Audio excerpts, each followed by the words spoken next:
Market finished the worst first half of the year since 1872. Likewise, we are a nation that has the highest energy costs in its history.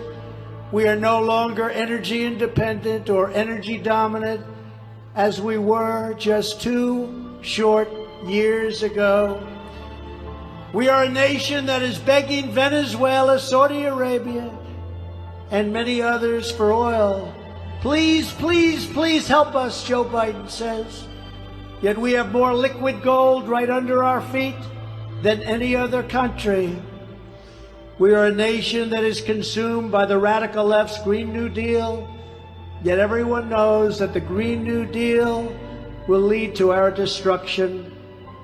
We are a nation whose leaders are demanding all electric cars, even though they can't go far, cost too much, and whose batteries are produced in China with materials only available in China, when unlimited amounts of gasoline is available inexpensively in the United States, but it's not available in China.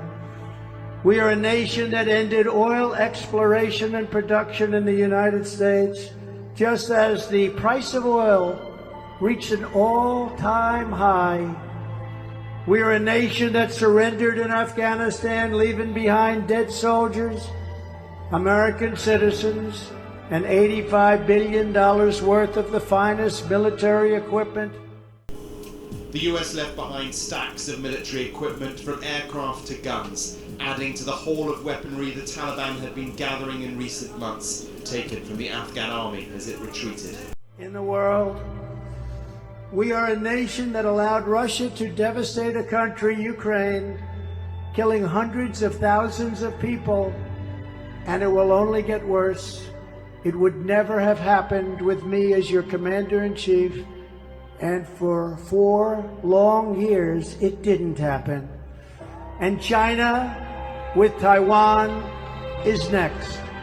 We are a nation that has weaponized its law enforcement against the opposing political party like never, ever before.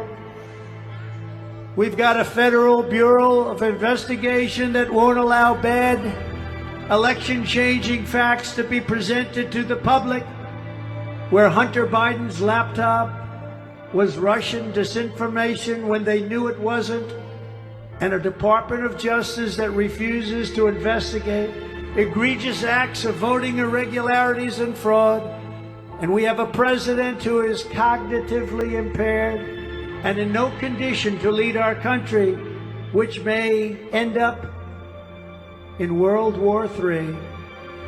We're a nation that no longer has a free press and has no fair press any longer. Fake news is all you get, and they are truly the enemy of the people. We are a nation where free speech is no longer allowed, where crime is rampant like never before, where the economy has been collapsing, where more people died of COVID in 2021 than in 2020. We are a nation that is allowing Iran to build a massive nuclear weapon and China to use the trillions of dollars it has taken from us to build a military to rival our own. And just 2 years ago, we had Iran, China, Russia, North Korea, and all of the rest in check. They weren't going to do a thing against us, and everyone knows it. They respected the United States, and they respected America. And perhaps most importantly, we are a nation that is no longer respected or listened to around the world.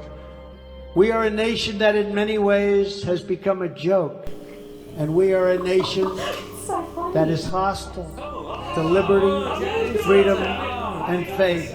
We are a nation whose economy is floundering, whose stores are not stocked, whose deliveries are not coming, and whose educational system is ranked at the bottom of every single list. We are a nation whose once revered airports are dirty and crowded and a mess, where you sit and wait for hours and then are notified that the plane won't leave, and they have no idea when it will. a nation where ticket prices are through the roof. They don't have the pilots to fly the planes. They don't want or seek qualified air traffic controllers, and they don't know what they are doing. We are a nation that has lost its confidence, willpower, and strength. We are a nation that has lost its way. But we are not going to let this continue. 2 years ago, we were a great nation, and we will soon be a great nation again.